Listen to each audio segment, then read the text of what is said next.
Hey guys and gals, I'm working on my 92 Corvette, and when you add water to the window washer fluid, it just ran out onto the ground.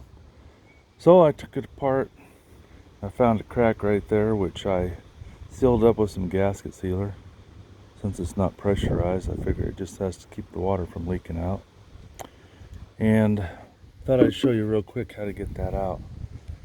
There's about 5 bolts that hold this side panel on. There's one here at the top, there's 3 at the front, and there's one at the bottom. You have to go in through this slot here when you get everything loosened. And you only want to loosen that bolt up. You don't want to take it all the way out because you won't be able to get it back in too easily.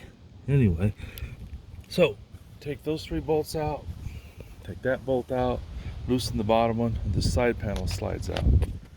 Now inside the wheel well is this covering, and I'll just show you out here. It's just as easy. You'll see the 3 holes over here. There's 3 bolts there, and there's 1, 2, 3 over here that are a little bit bigger. I'll see if I can. They're star screws. Where'd you go? There's 3 of those that size. But then there's 2 at the bottom here and here.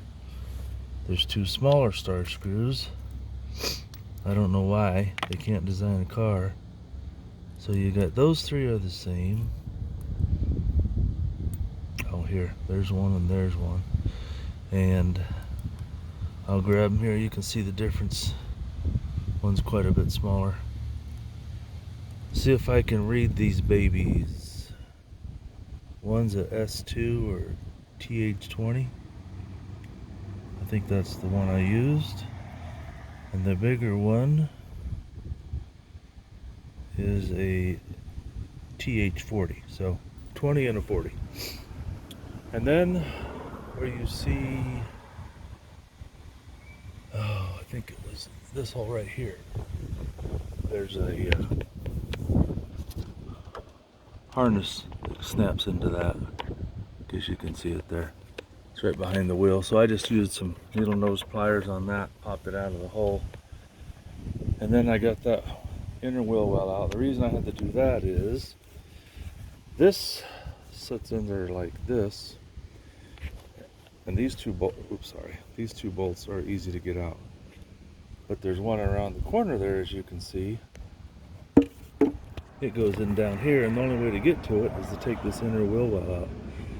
It was really hard to get to it from the bottom or the top because of all the stuff in the way, and I just decided it was easier to clean it. Take it out, then I took this over to garden hose, put some degreaser on it, scrubbed it down inside and out, make it look a little better. Get rid of some of the junk, and then I noticed when I took this apart, if I can get it stable, this fell off, so it was broken. So I just put a little gasket sealer on the back side of it and connected it to the other piece of plastic. It goes there anyway. This way it's not just going to keep falling off and end up getting lost. But anyway, that's what I did. I'm kind of waiting for this water bottle to dry out a little bit. I'm going to fill it full of water. And this hole you see right there is where the pump goes, right there. And once I make sure that it actually holds water, I'll put it all back together. I won't wait a long time because, like I said, it's not under pressure. It just has to hold the water in the tank. I've got some other projects going on, which I will make a separate video on. One is the oil sending unit, and one is my headlights. But I'll just show you real quick. I'll go into more depth later, hopefully. The oil sending unit is right down in there. It's kind of a pain to get to. I got the wiring harness off of it, but I'm waiting because there's 2 sensors down there. I'm waiting till I get the part in the mail to make sure I take out the right one. And I'll show you what I'm doing on my headlights. To make a long story short, the driver's side headlight would turn on, but it wouldn't rotate. And a lot of the videos said it's probably inside the motor there. The ball bearings go bad. So I took it all apart, dismounted the headlight, and it was all brand new parts. Well, when I had it apart, I found out that there was a broken wire right on the corner here from it. I don't even know why, because it wasn't in a place that moved. It just burned through. And whoever worked on it before cut out, they must have been trying to diagnose the problem.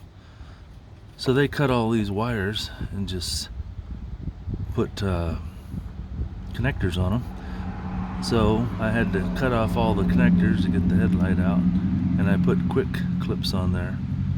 And then what I'm going to do when I'm got it all working is put some heat shrink on there, keep the water out. And right down in here, you can see the 2 bolt holes down there. There's a thing called a headlight module. I traced the wires back because when I got this all together, there was no power going to the headlight to rotate it. There was only power going to it to turn on the headlight.